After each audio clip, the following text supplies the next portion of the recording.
क्यों? ये तो आतताई है, इसको छोड़ना क्यों? बोले महाराज इनको छोड़ दो। बोले किस लिए छोड़ दें? बोले कुछ भी इन्होंने गलती किया, हमारी वंश वृद्धि को रोक दिया है, लेकिन ये हमारे गुरु के पुत्र हैं, इसलिए गुरुपुत्र होने के कारण इनका वध मत करो। बोले अच्छा, और दूसरा कोई कारण? बोले दूसरा कारण है ये ब्राह्मण है, ब्राह्मण होने के नाते भी इनको छोड़ दिया जाए। तो अर्जुन ने कहा चलो आपकी सलाह मैंने सुन लिया। श्री कृष्ण से बोले अब आप बताओ इनके साथ क्या होना चाहिए। अर्जुन ने कहा, अर्जुन को भगवान श्री हरि ने कहा कि हे अर्जुन, इनको छोड़ तो दो, द्रौपदी महारानी कह रही हैं तो मान लो। बोले फिर? बोले बाकी की कहानी ये है कि इनको श्रीहीन करके छोड़ा जाए, ऐसे मत छोड़। बोले अच्छा। तो उसके मस्तक में एक मणि थी,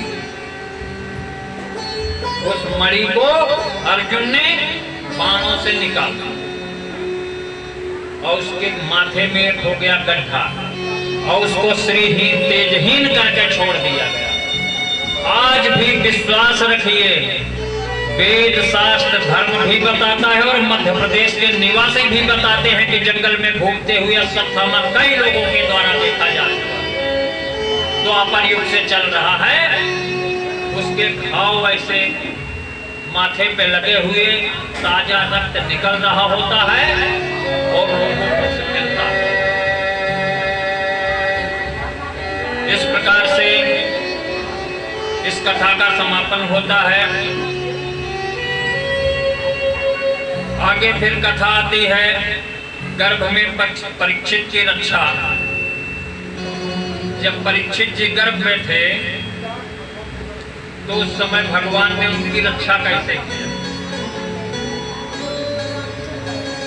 परीक्षित जी के माता का नाम था उत्तरा।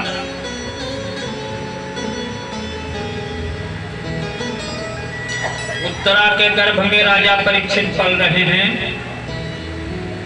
इधर जो अश्वत्थामा श्रीहीन का किया गया, तो भाई अगर किसी को आप जान से ना मारो, उसकी बेइज्जती कर दो, अपमान कर दो, तो जब तक तो आपके सामने रहेगा, आप बाहुबली हो, कुछ नहीं बोलेगा, लेकिन जब 4 कदम पीछे जाएगा भागते, तो फिर कोई ना कोई गुनागणित लगाएगा। उसके पास एक औजार और बचा हुआ था, ब्रह्मास्त्र। उसने तत्काल ब्रह्मास्त्र चला दिया। बोला जो बचा खुचा पांडवों का वंश है उसको भी खत्म कर देंगे। यही अंतिम पांडव का गर्भ था, उत्तरा के गर्भ में परीक्षित, और वो ब्रह्मास्त्र आकर के उत्तरा के गर्भ पर अपनी गर्मी से वज्रपात करना शुरू किया। उत्तरा भाग के आई और जहां श्री कृष्ण भगवान बैठे थे, बोले पाहि पाहि महायोगिन देवदेव जगतपते नान्यं तद भयं पश्येत मृत्युः परस्परम्। बोले पाहि मां त्राहि मां शरणागतम्। बोले प्रभु मेरी भी रक्षा कीजिए और मेरे इस गर्भ की भी रक्षा करिए। भक्त वत्सल भगवान ने इतना सुना तो जैसे ही उत्तरा की तरफ देखे, ब्रह्मास्त्र आया हुआ देखा। श्री कृष्ण भगवान ने तत्काल ही ब्रह्मा जी की स्तुति किया और ब्रह्मा जी बोले प्रभु आदेश कीजिए। बोले अपने ब्रह्मास्त्र को खींच लीजिए। रक्षा हो गई और कुछ समय काल अंतर के बाद परीक्षित जी का जन्म होता है। जन्म के उपरांत धीरे धीरे धीरे धीरे राजा परीक्षित जी जब राजकाज संभालने के काबिल हुए तो उन्होंने अपना कार्य संभाल लिया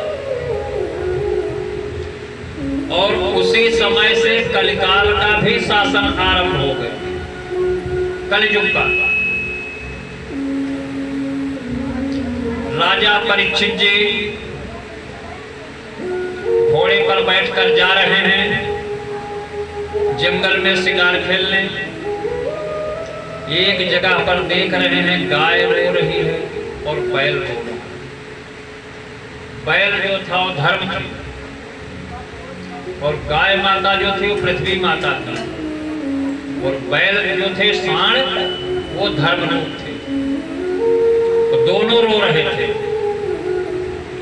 रो क्यों रहे थे? कि उनके सामने एक ज्योतिर्मय पुरुष खड़ा हुआ है, कोड़ा लिया हुआ है, दोनों को मार रहा है, टांग तोड़ दिया था।